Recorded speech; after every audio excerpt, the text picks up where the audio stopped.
కథలోకెళ్తే ఇంట్లో బాధ్యత తెలిసిన ఒక కొడుకు సడన్ గా ఒకరోజు వాళ్ళ అమ్మకి యాక్సిడెంట్ అయిందంట. హాస్పిటల్ తీసుకెళ్లారంట. వీడికి ఏం చేయాలో అర్థం కాక వీడికి ఉన్న ఒక్కగానొక్క ఫ్రెండ్ కి కాల్ చేస్తున్నాడంట. ఎన్నిసార్లు కాల్ చేసినా ఫోన్ లిఫ్ట్ చేయట్లేదంట.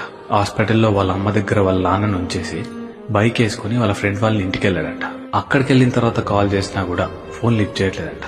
ఏం చేయాలో అర్థం కాక ఎవరికి చెప్పాలో తెలియక అమ్మకి ఇలా జరిగిందని వీళ్ళ చెల్లికి కాల్ చేద్దామని ఫోన్ చేసేసరికి ఆ ఫోను వీడి ఫ్రెండ్ వాళ్ళ ఇంట్లో వాడి రూమ్ లో మోగుతుందంట. తాను కాదేమో అనుకొని మళ్ళీ కాల్ చేశాడంట. మళ్ళీ రింగ్ అవుతుందంట. మళ్ళీ కాల్ చేశాడంట. మళ్ళీ అదే రూమ్ లో రింగ్ అవుతుందంట. కానీ ఫోన్ లిఫ్ట్ చేయట్లేదంట. మూడోసారి కాల్ చేశాడంట. ఈసారి ఫోన్ లిఫ్ట్ చేసిందంట అమ్మాయి. ఎక్కడున్నావు అమ్మా అని చెప్పేసి అడిగాడంట. అమ్మాయి ఏం చెప్పిందో తెలుసా? హాస్టల్లో ఉన్నానన్నయ్య అని చెప్పిందంట. అంతలోపే వీడి ఫ్రెండ్ వాళ్ళ చెల్లెలు వస్తుందంట హాస్టల్ నుంచి. వీడి చెల్లెలు వీడి ఫ్రెండ్ వాళ్ళ చెల్లెలు ఒకే హాస్టల్ అంట. కాల్ కట్ చేసి మా చెల్లి ఇంటికి వెళ్ళిపోయిందా అని అడిగాడంట. అప్పుడు అమ్మాయి అంటుందంట, అదేంటన్నయ్య, అది నిన్న నాకు చెప్పకుండానే ఇంటికి వెళ్తానని బయలుదేరిందంట. నాకు బయటికి వెళ్ళిన తర్వాత కాల్ చేసింది అని చెప్పిందంట.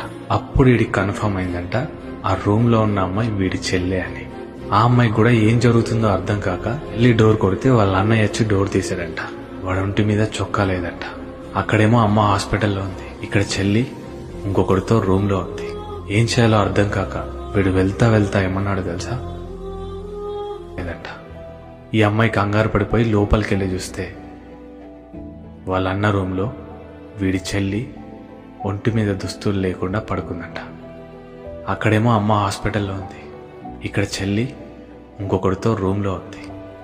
ఏం చేయాలో అర్థం కాక ఎవరిని ఏమనాలో తెలియక ఏడుస్తూ బైక్ దగ్గరికి వెళ్ళి బైక్ స్టార్ట్ చేసుకుని వెళ్ళిపోతా ఉన్నాడంట. కొద్ది దూరం వెళ్ళగానే హాస్పిటల్ నుంచి కాల్ వచ్చిందంట.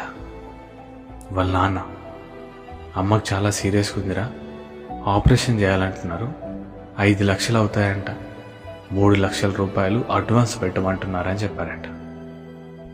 ఆ మాట వినగానే ఆడు బైక్ ఆపేసి ఏం చేయాలో అర్థం కాక బండి రివర్స్ తీసుకొని మళ్ళీ వీడి ఫ్రెండ్ దగ్గరకు వచ్చి ఇలా అంటున్నాడంట, అమ్మకి యాక్సిడెంట్ అయిందిరా, హాస్పిటల్లో ఉంది, ఆపరేషన్ చేయాలంట, 5 లక్షలు కావాలంటున్నారు, 3 లక్షలు అడ్వాన్స్ పెట్టమంటున్నారు, ఒక 3 లక్షలు ఇస్తావా అని అడిగాడంట.